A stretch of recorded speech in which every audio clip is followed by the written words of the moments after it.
सियारापुर गांव कभी बहुत खुशहाल हुआ करता था, लेकिन अब हालात बदल चुके थे। उस गांव पर एक क्रूर राजा का राज था, राजा अरुण देव। राजा को अपनी प्रजा की जरा सी भी परवाह नहीं थी। उसके सिपाही रोज गांव वालों के घर घर जाकर कर वसूलते और उनके अनाज के बोरे उठा ले जाते। गांव का सबसे डरावना नियम था, हर रविवार राजा किसी एक परिवार को महल में बुलाकर अपने लिए खाना बनवाता। अगर राजा को खाना पसंद आ गया तो परिवार को सोने चांदी का इनाम मिलता, लेकिन अगर राजा की जीभ पर वो स्वाद न चढ़ा तो पूरा परिवार कठोर सज्जा भुगतता। उसी गांव में करण और प्रिया रहते थे। बहुत गरीब थे लेकिन दिल से अमीर। करण जंगल से लकड़ियां लाकर बेचता और उन्हीं पैसों से किसी तरह घर चलता। प्रिया घर संभालती थी। उस दिन भी करण सिर पर लकड़ियों का गट्ठर लिए घर लौट रहा था। रास्ते में उसने देखा कि राजा के 2 सिपाही जबरदस्ती एक परिवार को महल की तरफ ले जा रहे हैं। करण चौंक उठा। भगवान करे उनका खाना राजा को पसंद आ जाए। वो जल्दी से घर पहुंचा और प्रिया से बोला, आज सिपाही रमेश और उसकी बीवी को ले गए महल। अच्छा हुआ हमारे घर नहीं आए, हमारे पास तो खुद खाने को कुछ नहीं। प्रिया थोड़ी चिंता और थोड़ी हंसी में बोली, अगर आते भी तो क्या, राजा को खड़ी चावल ही खाने पड़ते। खड़ी चावल में क्या बुराई है, हमारे पास और कुछ होता तो मैं और अच्छा बना देती। करण हंसकर बोला, अच्छा राजा की तो छोड़, मुझे तो नाम सुनते ही मुंह में पानी आ गया। प्रिया मुस्कुराई, तो जाओ जी, हाथ मुंह धो लो, मैं थाली लगाती हूँ। तुम मेरे लिए किसी राजा से कम हो क्या? दोनों हंसते हुए खड़ी चावल खाकर सो गए, पर उन्हें क्या पता था अगला रविवार उनकी जिंदगी का सबसे भयानक मोड़ बनकर आने वाला है। अगली सुबह करण रोज की तरह लकड़ियाँ तोड़ने निकल पड़ा।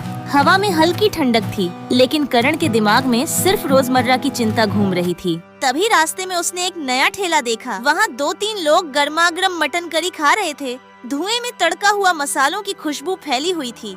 करण का पेट अपने आप गुड़गुड़ाने लगा।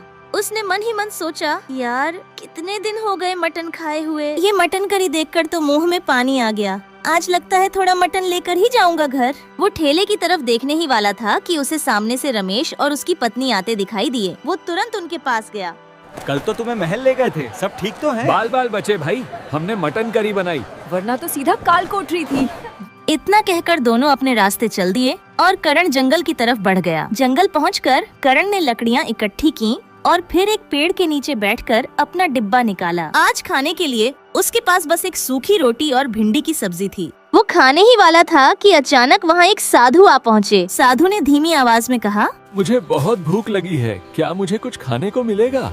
बाबा, ये सारी रोटी सब्जी आप ही खा लीजिए। साधु ने पूछा, बेटा तुमने खुद कुछ नहीं खाया होगा? करण मुस्कुराया, कोई बात नहीं बाबा, आप खा लो, मैं बाद में कुछ जुगाड़ कर लूँगा। साधु ने कृतज्ञता से भोजन लिया और आगे बढ़ गए। करण मन ही मन बोला, अब तो सच में भूख तेज हो गई, जाते समय मटन खरीद कर ही जाऊंगा। तभी गांव के मुखिया जी आए, हमेशा की तरह तिरस्कार भरी सख्त नजरें। उन्होंने करण को देखते ही कहा, अरे तू ही है ना जो जंगल से लकड़ियाँ तोड़कर बेचता है? पर सुन, कल से तू जंगल में लकड़ियाँ तोड़ने नहीं जाएगा, अब ये काम बंद। इतना कहकर वो आगे बढ़ गए। वो आधा किलो मटन लेकर घर की तरफ चल पड़ा, लेकिन दिल में खुशी नहीं थी। घर पहुंचकर उसने आवाज लगाई, अरे ओ प्रिया, कहाँ हो? जल्दी आओ, मटन लाया हूँ, गरम गरम मटन बनाओ, बहुत भूख लगी है। उसने कुछ देर इंतजार किया, लेकिन प्रिया नहीं आई।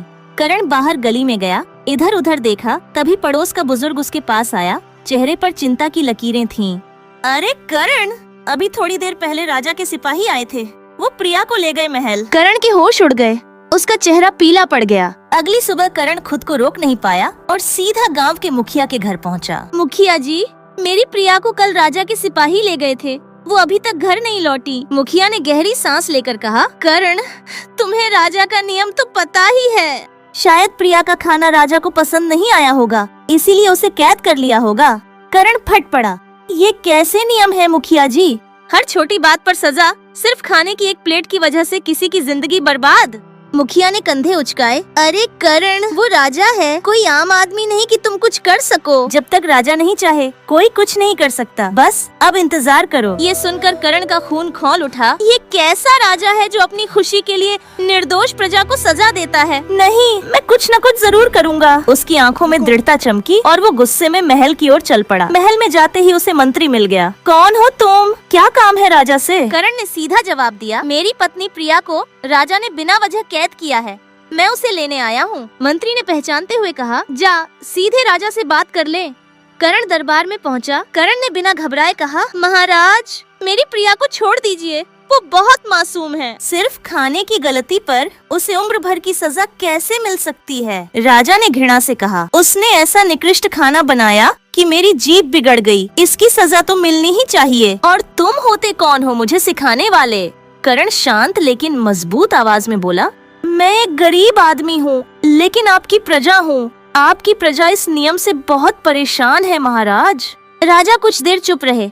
अगर तुम्हें इतनी ही फिक्र है तो लो, मैं तुम्हें एक चुनौती देता हूँ। अगले रविवार तुम खुद मेरे लिए खाना बनाओगे। अगर वो अब तक का सबसे बेहतरीन खाना हुआ तो मैं ये नियम हमेशा के लिए बंद कर दूंगा और प्रिया को रिहा कर दूंगा। लेकिन अगर खाना पसंद न आया तो तुम और तुम्हारी पत्नी दोनों उम्र भर कैद रहोगे। एक पल की भी देर के बिना करण बोला, मुझे मंजूर है महाराज। करण दिल में थोड़ी उम्मीद और बहुत डर लेकर महल से बाहर निकला। अब उसके सामने एक बहुत बड़ी चुनौती थी। अगली सुबह करण जल्दी उठ गया। रात भर वो ठीक से सो भी नहीं पाया था। वो सीधे अपने दोस्त रमेश के घर पहुंचा। अरे करण, भाभी घर आई कि नहीं? करण ने धीमी आवाज में कहा, नहीं यार, अभी तक नहीं, पर अगला रविवार वो जरूर आएगी, मुझे विश्वास है। फिर उसने पूरी कहानी बता दी, कैसे उसने राजा के सामने खड़े होकर चुनौती स्वीकार की। रमेश हक्का बक्का रह गया। तूने तो बहुत बड़ा रिस्क ले लिया भाई, राजा के लिए खाना बनाना, वो भी सबसे बेहतरीन। करण ने कहा, इसीलिए तो आया हूँ, कोई तो ऐसा व्यंजन बता जो राजा का दिल जीत ले। रमेश ने कुछ देर सोचकर कहा, अब तुझे एक ही आदमी बचा सकता है, हमारे गांव के सबसे मशहूर रघु काका। उनके हाथ का मटन कीमा जो खा ले वो उनका दीवाना हो जाए। दोनों जल्दी से रघु काका के घर पहुँचे। रमेश ने सारी बात समझाई। रघु काका गंभीर हो गए। कुछ ही देर में कीमा तैयार हो गया। करण ने थोड़ा चखा और उसकी आंखें चमक उठी। काका, ये तो कमाल है, सच में अद्भुत। करण और रमेश ने काका को धन्यवाद कहा और घर लौट आए। घर पहुंचकर करण देर तक सोचता रहा, आखिर ऐसा क्या जोड़ूं जिससे ये दुनिया की सबसे खास डिश बन जाए। दिन पर दिन गुजरते गए, तैयारी चलती रही, लेकिन मन में डर भी बढ़ता रहा। रविवार का दिन आखिर आ ही गया। करण ने प्रिया की याद में गहरी सांस ली। आज का दिन सब बदल देगा। वो अपना तैयार किया हुआ मटन कीमा लेकर महल की ओर चल पड़ा। रास्ते में उसे वही साधु फिर मिल गए। इस बार चेहरा थोड़ा शांत और आंखों में चमक। करण ने झुककर कहा, साधु जी, मुझे आशीर्वाद दीजिए, मैं आज बहुत बड़ा काम करने जा रहा हूँ। साधु मुस्कुराए, तेरा मुझ पर एक और एहसान है बेटा, भूखे को खिलाने वाला कभी हारता नहीं। जा, तू जो भी करेगा सफल होगा। साधु के शब्दों ने करण के मन में नई ताकत भर दी। महल पहुंचकर करण ने अपने हाथों से बनाया मटन कीमा राजा को दिया। राजा ने खाना भीतर ले जाकर शांति से चखा। दरबार की हवा थम सी गई थी। उनका चेहरा गंभीर था, जिससे करण और भी घबरा गया। राजा ने गूंजती आवाज में कहा, करण, तुम्हारा मटन कीमा सचमुच बहुत स्वादिष्ट था। ऐसा स्वाद मैंने पहले कभी नहीं चखा।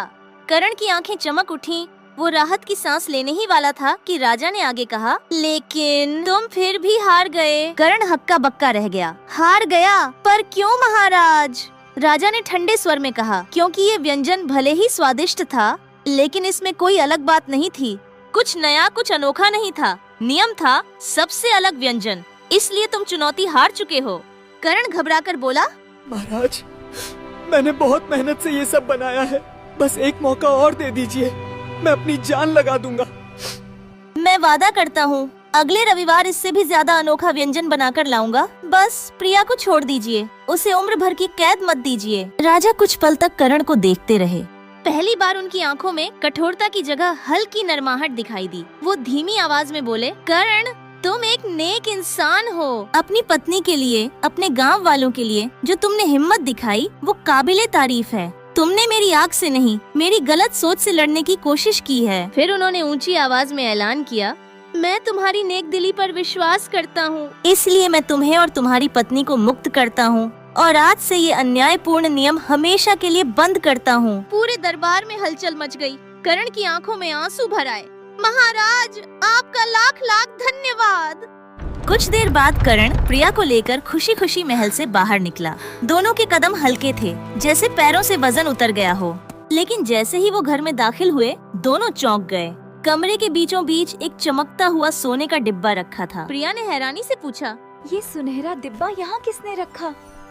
कभी कभी भगवान भेष बदल कर आते हैं प्रिया। करण ने तुरंत समझ लिया कि ये किसका आशीर्वाद है। धीरे धीरे उनकी जिंदगी सुधरने लगी, गरीबी दूर होने लगी, घर में खुशियाँ लौट आईं। लेकिन सुख के साथ साथ उनके दिल में एक नई कसम भी बस गई। अब कभी भी किसी भूखे को बिना खाना दिए अपने दरवाजे से वापस नहीं भेजेंगे। इस तरह करण और प्रिया ने जीवन भर सुख और शांति से अपना जीवन बिताया और सिखा दिया कि कभी कभी एक प्लेट खाना भी पूरा राज बदल सकती है। दोस्तों, अगर आपको हमारी ये वीडियो अच्छी लगी तो आप हमारे इस वीडियो को HIP करके बता सकते हैं।